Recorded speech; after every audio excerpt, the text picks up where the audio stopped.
मैं आपका दोस्त और होस्ट कपिल बाटड़ और आप देख रहे हैं देवम बाट। देवम बाट पर आपने देखा होगा कल हमने सोनम वांगचुक पर बात करी थी। सोनम वांगचुक लगातार 20-21 दिनों से भूख हड़ताल पर थे।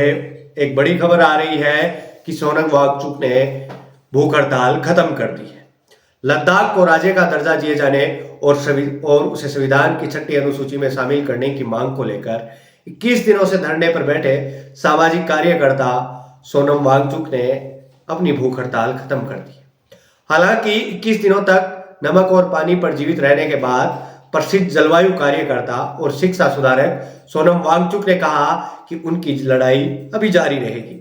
इससे पहले उन्होंने प्रधानमंत्री नरेंद्र मोदी से लोगों से किए वादे पूरे करने की अपील की। सोशल मीडिया प्लेटफॉर्म वर्तमान का एक्स और पूर्व का ट्विटर पर पोस्ट किए एक वीडियो में कमजोर दिख रहे वांगचुक ने लद्दाख के लोगों से राष्ट्रहित में इस बार सावधानी पूर्वक अपने मताधिकार का इस्तेमाल करने का आह्वान किया। सोनम वांगचुक लेह में स्थित अपेक्स बॉडी और कारगिल डेमोक्रेटिक अलायंस के संयुक्त प्रतिनिधियों के बीच बातचीत के एक दिन बाद 6 मार्च से शून्य से नीचे तापमान पर जलवायु अनशन कर रहे थे।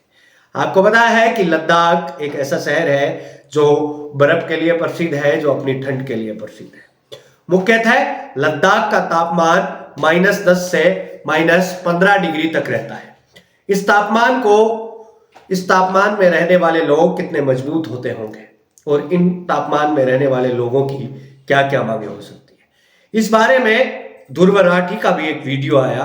ध्रुव राठी के वीडियो के बारे में ध्रुव राठी ने भी बताया कि सोनम वांगचुक किन मांगों पर अपनी बातचीत कर रहे हैं, किन मांगों को लेकर वो अनशन पर है, वो धरने पर बैठे। शून्य से नीचे तापमान की जलवायु में अनशन करना एक बहुत बड़ी बात है और सिर्फ नमक और पानी के सहारे जिंदा रहना। हमने बात की कि केडीए एक संगठन है कारगिल डेमोक्रेटिक अलायंस नाम से, और एक अपेक्स बॉडी नाम से एक संगठन है जो लेह में संचालित होता है। उनके बड़े पदाधिकारियों से बातचीत के बाद सोनम वांगचुक धरने पर बैठे थे। ये एक राजनीतिक स्टंट भी हो सकता है वर्तमान की सत्ता से लड़ने का, लेकिन आप इसको इस प्रकार समझिए। आपको यह समझना चाहिए कि ये मांग तो सच है, सरकार को इनकी मांगे मानने की जरूरत भी है। कहीं ना कहीं इन तरीकों को समझने की जरूरत भी है। ये दोनों अलायंसों के पदाधिकारियों से बातचीत के बाद सोनम वांगचुक का धरने पर जाना एक संशय तो पैदा करता है, लेकिन उनकी मांगे भी तो सही है। सरकार को उनकी मांगे माननी भी चाहिए। वहीं सोनम वांगचुक के अंतिम बार के भाषण से कुछ मायने भी निकल कर आते हैं। उन मायनों को आप इस प्रकार से समझिए। उन्होंने प्रधानमंत्री नरेंद्र मोदी से अपने वादे पूरे करने की एक अपील की। उसी के साथ उन्होंने अपील की संपूर्ण देशवासियों से कि सावधानी पूर्वक वोट कीजिए। उनका ये इशारा इंगित करता है कि नरेंद्र मोदी अपने वादों पर खरे नहीं उतर रहे हैं और आपको सही जगह वोट करने की जरूरत है। ये इशारे हैं सोनम वांगचुक के।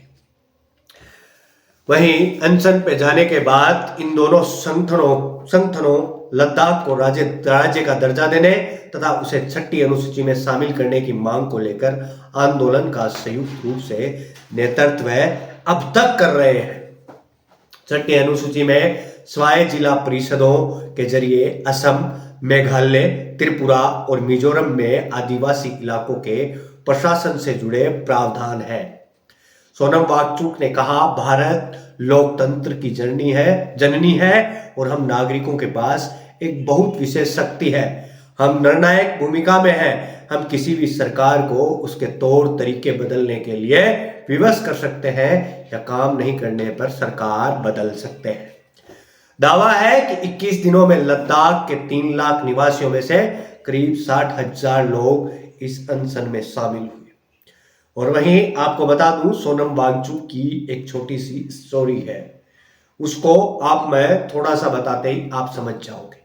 बॉलीवुड की एक सुपरहिट फिल्म थ्री इडियट्स में आमिर खान का किरदार रेंचो सोनम वांगचुक के जीवन से प्रेरित है। लद्दाख में 5वें चरण में 20 मई को लोकसभा चुनाव के लिए मतदान भी होगा।